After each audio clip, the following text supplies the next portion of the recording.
Everyone. My name is Guy Lam. I'm with the Department of Political Science at the University of Stellenbosch in South Africa. I also have a position at the University of Cape Town in South Africa too. Welcome everyone to the session on public health and law enforcement in middle to lower income countries. We have 2 or 3 fascinating presentations today. We've got one in Malawi, we've got one in Bangladesh, and we have one on Mongolia. So today, how the session is going to work is we have 2 presenters who will be presenting live. So we have Tyler Holmes, who's a program lawyer from the Irish Rule of Law International. And then we have Shahila Pervin, who is an Assistant Inspector General of Police with the Bangladesh Police. And then we have a recorded presentation from Batulga Gomba, who's head of LEPH, which is I think the Institute for Law Enforcement and Public Health in Mongolia, and that will be a recording that I will play. So we don't have a lot of time for this particular session. We have 50 minutes, and I don't want to take time away from our presenters. So without any further ado, the order of presentations that we're going to hear from Tyler Holmes first, then we're going to hear from Shahida Pervin, and then we'll take the presentation after that. So without any further ado, I'm going to hand over to Tyler. Thanks, Guy. Good afternoon from a long way. So I am going to roll right into it. So I'm going to talk about police practice and suspect health in Malawi. So as Guy said, I'm a program lawyer working with Irish Rule of Law International. Our project is an access to justice project within the criminal justice system in Malawi. And so each of my colleagues and I work within a criminal justice institution. And I happen to be seconded to the police service. And I've been here for almost 3 years.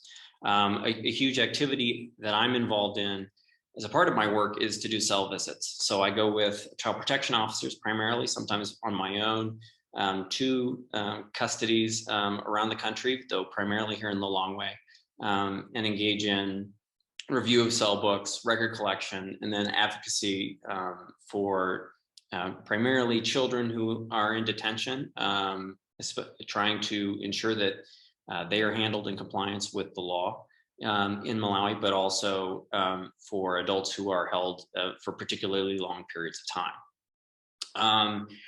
And the connection here, in particular to public health, I think, is that the detention of individuals, necessarily ends up impacting their physical and mental health, and especially in a situation like police custody in Malawi. So under Section 42 of the Malawian Constitution, a suspect who's in police custody has rights to conditions consistent with human dignity. So adequate reading and writing materials, nutrition, medical treatment, access to visitors and legal practitioners, and not to have forced, not to be made to confess against themselves, though that happens often. And what I'm going to highlight today, which is to be released, given police bail, or taken to court within 48 hours of arrest, unless that 48 hours expires on a weekend or a public holiday, in which case somebody needs to be brought on the next court day. So as I said, in going through those a little bit, the reality is not there. The state doesn't provide food. These cells are just, concrete. They often get very cold, particularly at night. There's not a whole lot of provision of blankets. Some cells do have wood that are laid down on the floor so that the suspect's not on the concrete themselves. There's not a whole lot of ventilation, and they're often very dark. But why focus on 48-hour rule? 48-hour, what we call the 48-hour rule, and compliance with that is because as a part of resource allocation, if you know that you can't provide some of those other things, then the longer you hold somebody is going to, more radically impact physical and mental health. But also, just the nature of a program like this, it's an inherited measurement. So something that a consultant came up with 5 years ago as a way for us to measure the progress of our activities. And so originally it was my predecessor, and then for the first year and a half that I was here, would go and collect a particular week from a logbook. It generally had to be the week before, Friday through a Thursday, and just measure compliance, so with the rule. But, you know, ultimately, I found that a little bit inadequate, and I'll get into that in a second. I do want to again note, you know, the public health impacts of incarceration. There have been studies in the West, the United States, for instance, that note that not only does suspect health get impacted by being put into jails and prisons, but so does the wider community of the place where there is such a detention facility. And in Malawi, unfortunately, these kinds of records are not well kept. There is no custody department other than at a couple of police stations. Officers, there is no special training. There are no guidelines. These are all learned behaviors, and which means it's more likely to be behaviors that are carried over from pre-multi-party democracy, which happened here in Malawi in 1994, 1995. Or even the behaviors that are carried over from colonial times. The result is that trying to measure arrest records and 48-hour rule compliance can be really difficult. So for instance, at Lingadzi, where this project started, which is a police station in Lilongwe City, about 1 in 6 entries don't have a date. You can't measure 48-hour rule compliance. And in addition, every formation, so every police station or other formation is only going to track compliance based on where they're at. So the suspect comes in, they may be coming from somewhere else who's already held them for 48 hours, but they're only going to measure, you know, their success rate based on, and so they're based on when the person got there.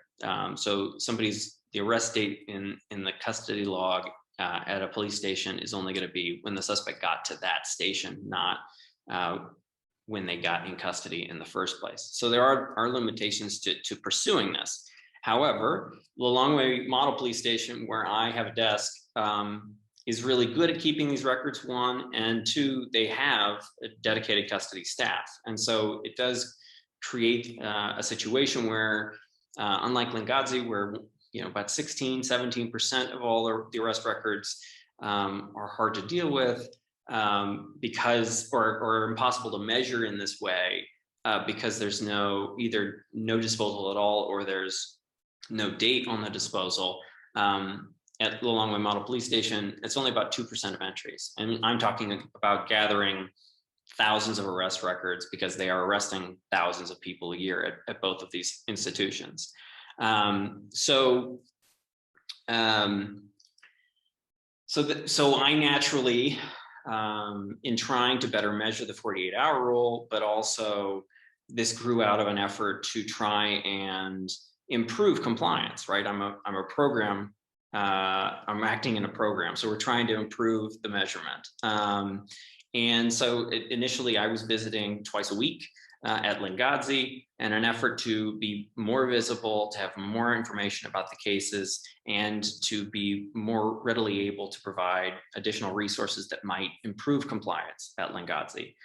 Instead, I just, learned something different, which was I learned what the excuses were. And what was most interesting to me about the excuses, or at least one excuse that came up frequently, was that if you ask somebody why someone couldn't be brought to court on Monday or Tuesday or early in the week after being arrested over the weekend or on Friday, the excuse was that the file's not open. So not only can we not start an investigation, but I literally have no file to work with to start the investigation with. And so that made me think about whether the police's work schedules were affecting 48-hour rule compliance, and therefore have this knock-on effect on suspect and then public health.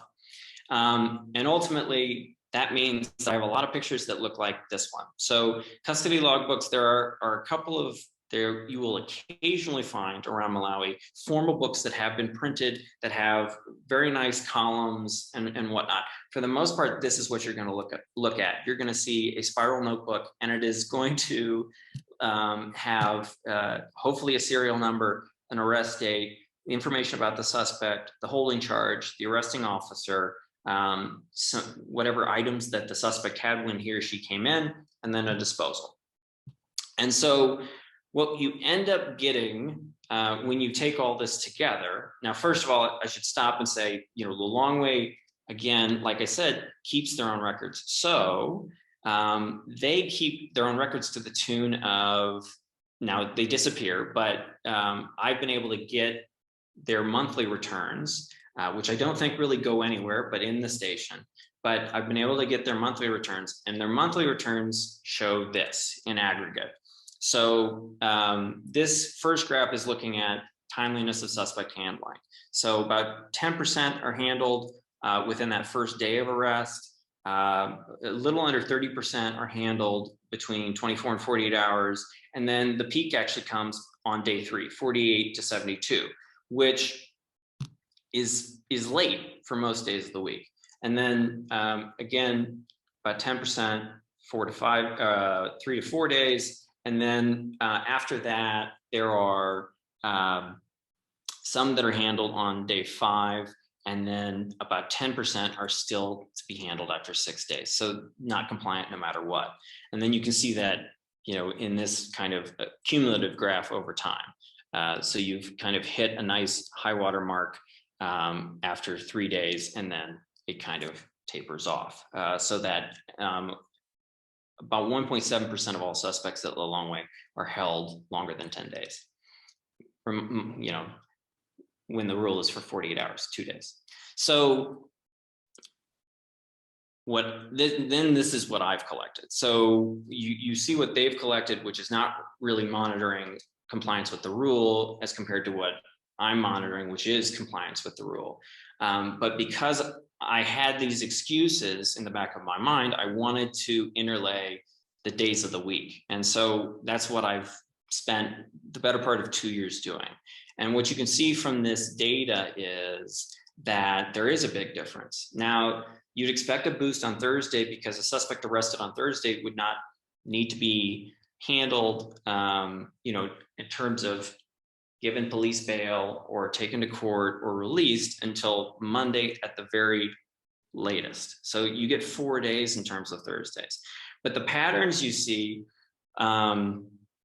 especially when you take into account how many suspects are being arrested per day of the week, is that on Saturdays and Sundays, which is not when the police standardly work. So the work week, and I probably should have mentioned this earlier, the work week is a standard one. It's 7:30 in the morning to 4:30 p.m., Monday through Friday, a knockoff early on Wednesday, and an expectation that you'll come in on Saturday morning. That doesn't happen. So then, there's an officer who has to cover, or 2 officers who have to cover Saturday afternoon, and the same thing for Sunday. But those officers can be on call. They might not be in the office. And so suspects are being brought in by civilians. Suspects are being brought in by operations that are going on to, sweep people up in the evenings. And there is nobody at the station to handle those cases or process those cases. And it disrupts the whole week is my kind of working hypothesis. So not only, Tyler, you've got 2 more minutes left. Yeah, thanks. So not only, so you only get the peak on Thursday. I would have expected that Friday would also look good, but it turns out that it doesn't end up looking good. You can see that here at the Long Way, and you can see it too at Lingadzi, where Friday actually is a fall off day, and almost, behaves more like the rest of the weekend. And so, what's the conclusion here? The conclusion is that allocation of police human resources in particular correlates with non-compliance with suspect rights. So, and it's again emphasized with the fact that you still have fewer arrests on the weekends, and yet the compliance is the worst of the whole week. In addition, there's an impact on victims. that I would like to measure, but I haven't gotten to that stage yet, where, you know, if you want to report a crime on the weekend, you're told to come back on Monday. So you're dissuaded by the institution from reporting a crime over the weekend. And in addition, I think that, you know, this to a certain extent shows, at least the data showing how long it takes for the handling of many suspects, is that investigations aren't happening before someone is arrested, they're happening after. Like I said, I have more questions. I have also more data. I've been at this for a couple of years, so I have data sets from a number, much smaller data sets from a number of smaller stations around the country, and I do want to be able to, you know, look at those with the same lens and see if those similar results are coming out. I do need to investigate more how much leeway is happening at any given station. And then ultimately, the hope is too that because you've got so much data that you know, once the set is rounded out in a nice way, you could come back and investigate so many other, you know, patterns and whatnot within that data. And with that, thank you. Thanks so much, Tyler. On time, much appreciated. Unfortunately, we've lost Shahida Pervin, who was there until about 2 minutes ago and must have been some internet issue with her dropping off the call. So we've had her down to speak second, but what we're going to do is going to take the third presenter who is pre-recorded. So let me do that presentation now, then I'll give Shahida a chance to get back into the call. So let me start that. So I'm just going to share my screen and then play the video.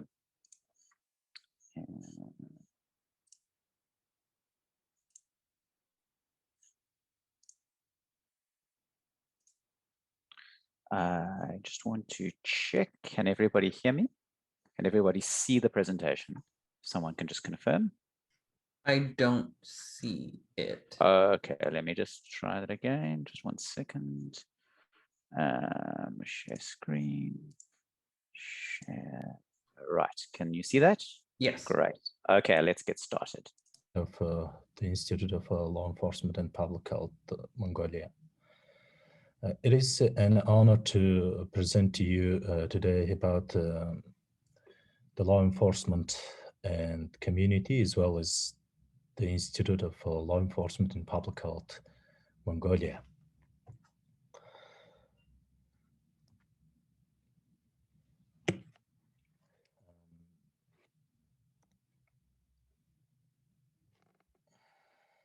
Mongolia and population 3.2 million. Mongolia total land area is 1.5 million square kilometers. The capital city residents 1.4 million.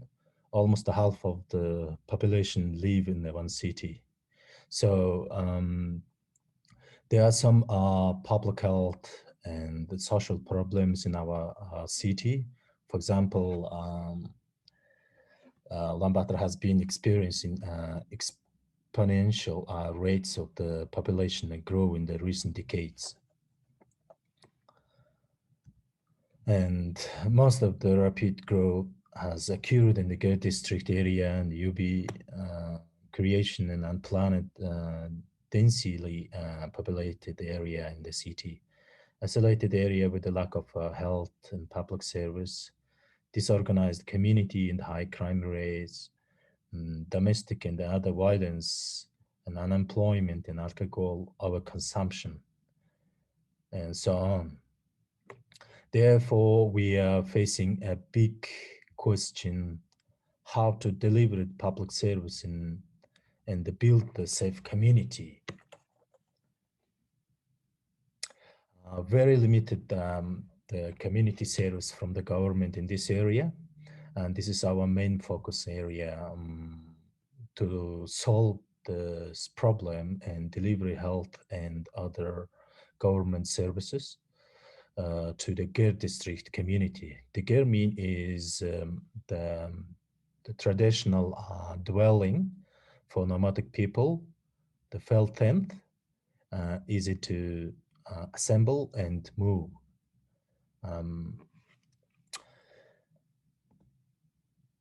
The political system in Mongolia is structured so that national parliament is the highest the organ of the state power, and the supreme legislative power is vested on only in the national parliament. The government of Mongolia, the government is the highest executive body of the state, in discharging the duty of directing economic, social, and cultural development of the country in observance of state laws. In the constitution of the Mongolia, the Article 19, the state is responsible to citizens for creation economic and then social, legal and then other guarantees, ensuring the human rights and the freedom for prevention of violation of human rights and freedom, and the restoration of infringed rights. The law enforcement agencies in Mongolia are under the Ministry of Justice and Home Affairs. And we are very close ties and collaboration with the Law Enforcement University of Mongolia. Some of our researchers are from the university.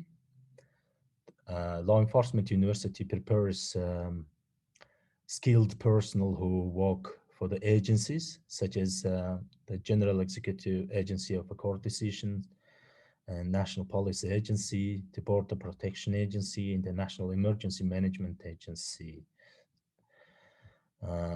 Also, the university has a research center in the police studies and criminology, criminal justice, and forensic science, and so on. So now I would like to introduce the Institute of Law Enforcement and Public Health, Mongolia, and history of the organization, and our mission, goals, and the researchers and the team, what we have done so far, and we are aiming for what we are aiming for in the near future. The Institute of Law Enforcement and Public Health Mongolia was established on June 25th of 2020. The organization was registered in the Ministry of Justice under the Mongolian law. Is a non-governmental organization. 7 of our younger researchers in criminology and psychology, specialists in forensic psychology and criminal justice, and they gathered on that day and founded the organization. We had several discussions followed by our first meeting to decide our mission and goals. The main goal of the organization is to contribute implementation of research and training programs in the projects in the field of law enforcement and the public health, learn more from the leading researchers, and collaborate with other researchers in the organizations.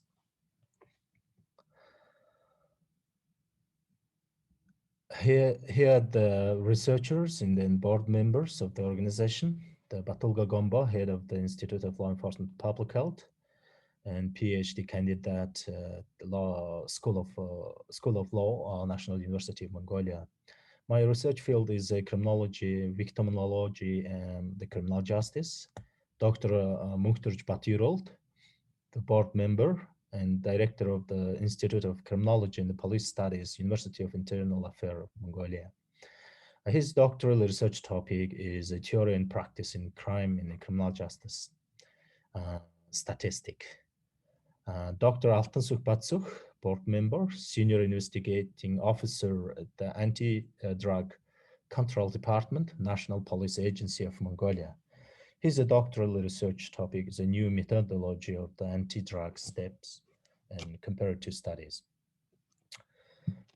Also, board member Ms. Bayrat Masatnam. She's a specialist at the Forensic Psychiatric Clinic, the National Center of Mental Health. The Ms. Dorchand Sharupjams, General Secretary of the Institute of Law Enforcement and Public Health, and she's a PhD candidate at the Institute of Psychology, Chinese Academy of Science. Her research field is cognitive psychology and memory. We also have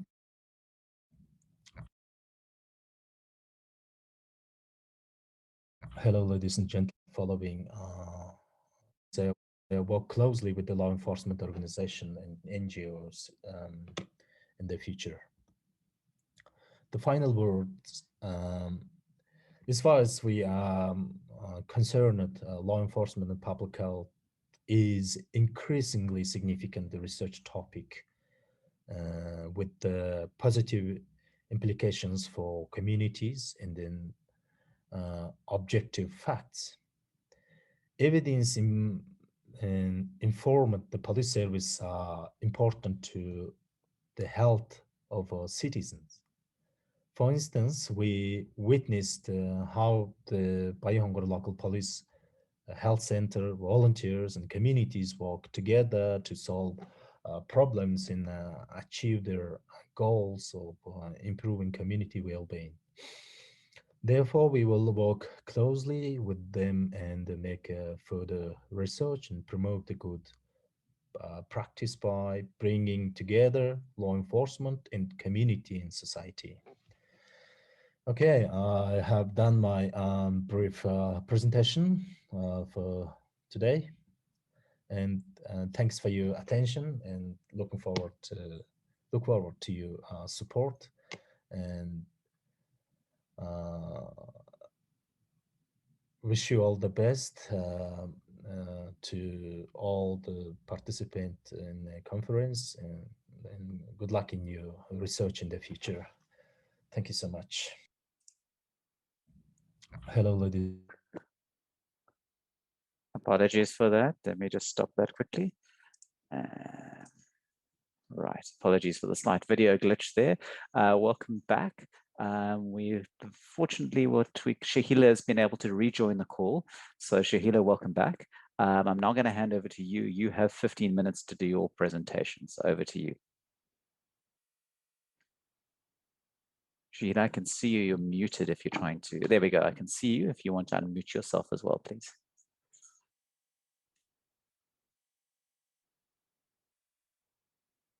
Yes. Hello. There we go. We can hear you. Hello, dear moderator. Hello. It's your chance to speak now. Yeah, sorry, because I have some problem in network problem, and it's my time, Mr. Lem. Yes, it's your time to speak. You have 15 minutes in which to speak. So it's the room is now yours. Thank you very much. Thank you, Mr. Lim, and ladies and gentlemen. Welcome to all of you in my session, and good afternoon from Bangladesh. Today, I would like to present my paper on women leadership in Bangladesh Police Administration. My presentation has got mainly 6 core components. Now, history of Bangladesh Police. Number 2, the present strength of Bangladesh Police, employment method, methodology of my study, the findings of my study, and finally some recommendation. The history of Bangladesh Police. Bangladesh Police started her journey in 1974 after the independence of my country in the year of 1971. And now we are celebrating the golden jubilee of our great independence. And first, women police, especially in the leadership position, only 1 woman was recruited in the year of 1986. And in the year of 1998, just 2 years later, only 4 women join in Bangladesh Police in the leadership position. And in that time, the military government came to the power in my country and postponed the all recruitment, especially in the police service for the women. So we passed a very crucial time. In that time, no women joined in Bangladesh Police the last 10 years. But in 1998, when the democratic government came to the power, in that time, women again joined in Bangladesh Police, and women are coming forward right now in police service in different ranks from them with their credibility. Bangladesh, I told Bangladesh women police joined in 1974, but women percentage, women participation in Bangladesh police was not up to the mark since 2008. In my country, our total police strength is near about 2 lakh. And right now, in this time, women participation in Bangladesh is 8.02%. But if we see especially in the leadership position, our top, our chief in Bangladesh Police, we said the Inspector General Police, he is a male. The second top highest rank is Additional Inspector General Police. And where we can see right now 14 Additional Inspector General of Police are serving in Bangladesh Police, but women participation is nil in that sector. And just I compare the third grade, which is the third highest rank of Bangladesh Police, right now 64. The 66 person are working in that position, but only among the 66, only 2 are the women. So I talked about that. The women participation in leadership position is very few. So they cannot say their decision-making process or sit on the table. It is very much difficult for us still now. And thirdly, I want to share with you the recruitment process in Bangladesh. Bangladesh government follow the 3 tier of recruitment. Number 1, the ASP, Additional Superintendent of Police. It's a highest rank in the entry level. It's a supervisor level, and these persons are going to the in the decision-making process. They take part in the leadership position, decision-making process, everything. So here we can see the brilliant students are coming to join in this service. And the second or mid-level tier in Bangladesh is sub-inspector or sergeant. These are the equivalent posts. Sub-inspectors in Bangladesh, their main duty to investigate the cases and maintain the law and order. And sergeant, those only rule to congestion control and the traffic management, and as well as reduce the traffic accident. So I would like to say, and to be happy, share with you that before 2014, just we can say just 7 years ago, no women joined in the sergeant rank, the mid-level position, because their main duty was in the field level, in the traffic management. But 2014, Bangladesh government allowed, first time allowed to apply in from them, and right now 55 women sergeants are working in our urban area, and they are doing very well in their capacity, in their professionalism. And thirdly, I want to say the constables, they are the bottom rank. They are mainly their duties to execute the orders of the leaders. They are the followers. And the methodology, number 3, I want to say the methodology of my study. I was conducted research. That research was designed both qualitative and quantitative approach. And the primary data was collected during the structural questionnaire, and my respondent group was 66. And 66 respondent group, they are the superintendent of police, among the police, and additional superintendent of police, assistant superintendent of police, inspectors, and sub-inspectors, 5 groups from Bangladesh police in different ranks. And I have collected data in the different units in Bangladesh police all over the country. And my duration time was January to December 2015, 1 year. I've collected data all over the country. What is the findings? If I want to share with you the findings of my research, the women police, just I want to ask them the question, the women police prefer what types of work? Especially now the women are policing is mainly policing the field level where when the law and order situation deteriorate in that time, police have to move and they work hard, and also they have to investigate the cases, the different cases. So women police are prefer to work in the desk work. 82% women police prefer to desk work. Desk work means they work in a 9 to 5 as other office works, and they are very much reluctant to provide the extra time for policing. The extra time they used to bear and care the children, their husbands and relatives at home. And only 18% women police, they prefer to work in the real policing, the field level policing. And now I have collected data, another findings, we can see how many women police have experience in the field level. My research find that only 9% women police have the field level experience, and 91% women have no experience in the field level. They work only the desk works and the office job.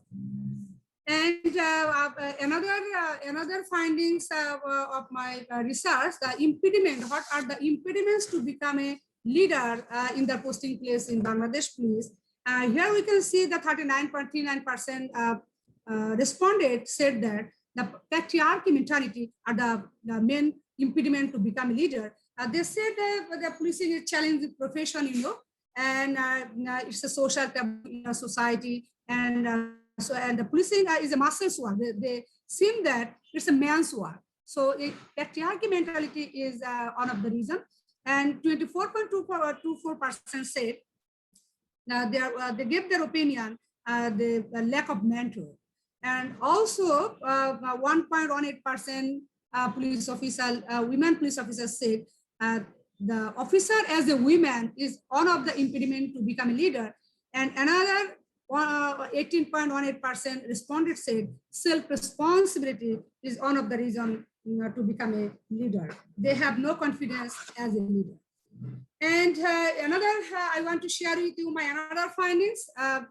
How can we improve the leadership position? So I collected data from the women police. Here we can see 18% said the proper training should be introduced only for the women, and 36.36% said change the mindset of the male officer. It is not a possible in a fine morning we can see all the male police officers change their mindset. Really, it will take time. It will come from the culture, their social background, the family background, their attitude. And 21.21% said the self-motivation can improve the leadership position. And another 24.24% said support must come from the senior management. We can see, I want to share with you the research findings of my study, but I want to share some positive things in my country, though we have some obstacles in the real policing. But I want to say in Bangladesh, women police, they play their role in the district level as a chief of the district. They're playing their role with their credibility, with their professionalism, with the sincerity. And also the officer in charge in the police station are also women are working. And not only within the country, but also in the abroad, women are working well. They are contributed in the United Peacekeeping Mission. The women contribution last 2 years was the first position in the United Peacekeeping Mission, the women participation in the UN Peacekeeping Mission. So you can say that I would to say in the Congo and Haiti mission, United Missions, the Bangladeshi women police lead there. They are the contingent commander with the full contingent. They lead internationally. Nationally, internationally, women police are working well. And every year they receive the award, the recipient and different types of award for their better policing, for the dedication, for the outstanding activities. And at last, I want to say the recommendation from my part, from research paper, we should introduce the posting policy in the rotation, and also create the database that that senior management can see which lady officer was working in the field level, or she was not working in the desk level. Then the posting place can be changed by rotation. And also training, mentoring, and of course, absolutely, we should create the women-friendly working environment. Our incumbent Inspector General Bangladesh Police, he is a very dynamic, good leader, and he's trying how can they create a women-friendly working environment in every police station. So at last, I want to say the women police should have the self-confidence, self-motivation, and self-esteem. And researchers find there's only 18%, 11% out of the 66 responded prefer to work the field level. So if women police have the lack of confidence, motivation, and social taboo, no one can come out from this scenario. Nobody can give them leadership position. So they have to work hard, have courage, dedication for the policing job, have passions, and to leader, then she will reach the leadership position. So at last, I want to say, if we want to go fast, go alone. If we want to go far, go together. So we want to work with the male and female police officer, then we can go to a risk in our destiny. Thank you. Thank you very much, and for your passion sharing. Thank you so much, Shahila. And also to our previous two speakers as well, to Tyler, and also to our colleague from Mongolia. Unfortunately, he couldn't be here live.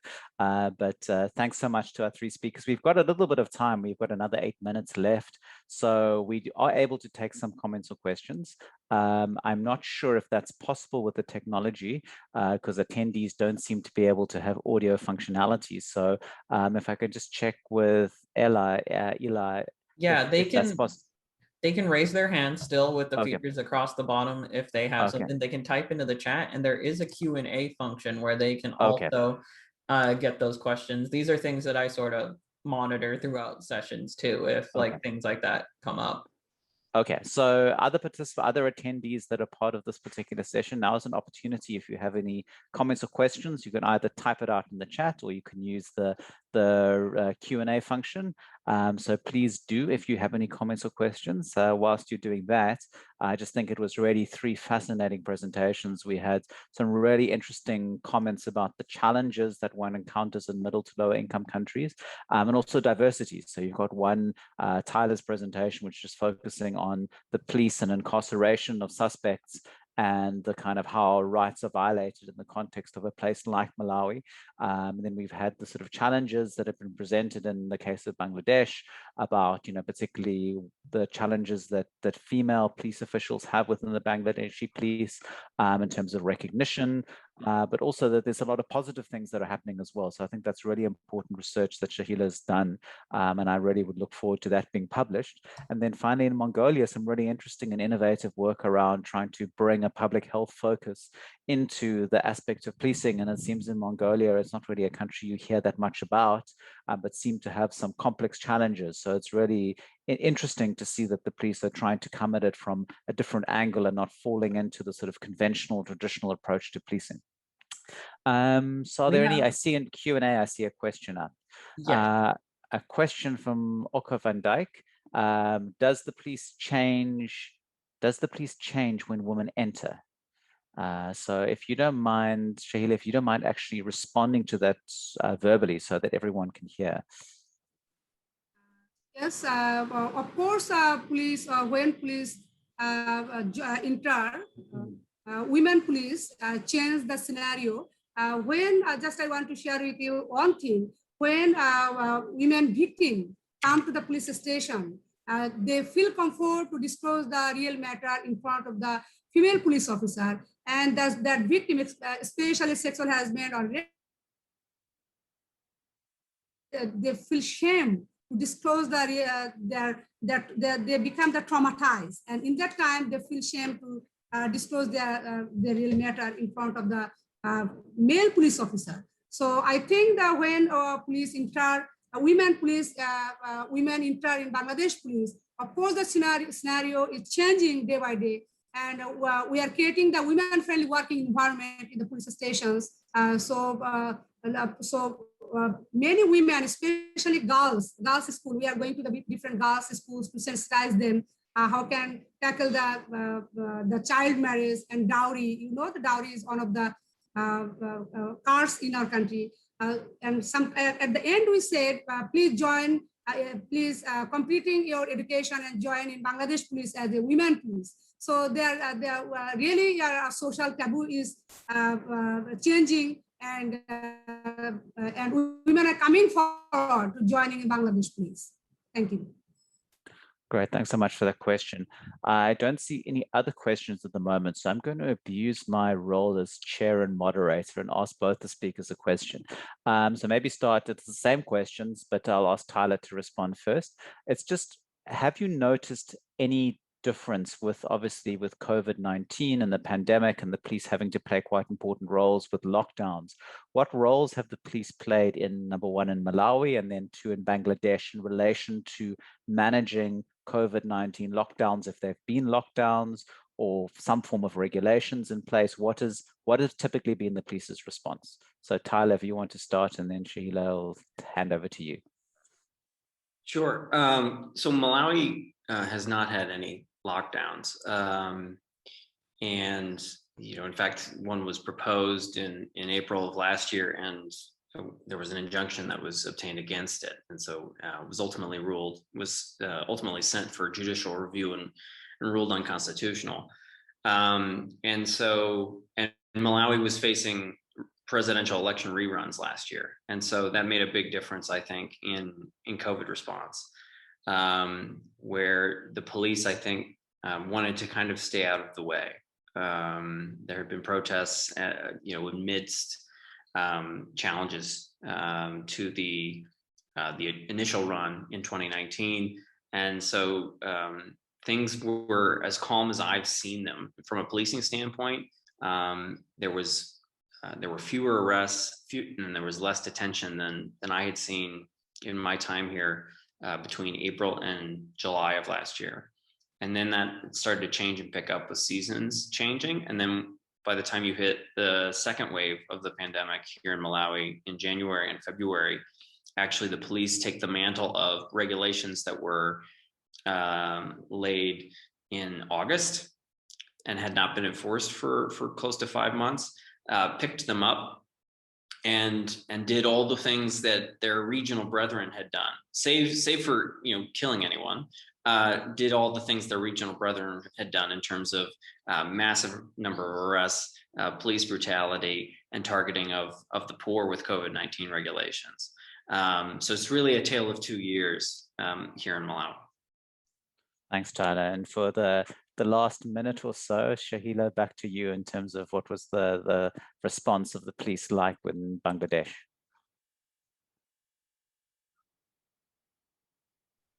May I request you to again this question? So sorry, I didn't understand. Just very briefly around with COVID-19, what has been the police's response in Bangladesh been to the COVID-19? Have they had to enforce a lockdown, or is it just policing as usual?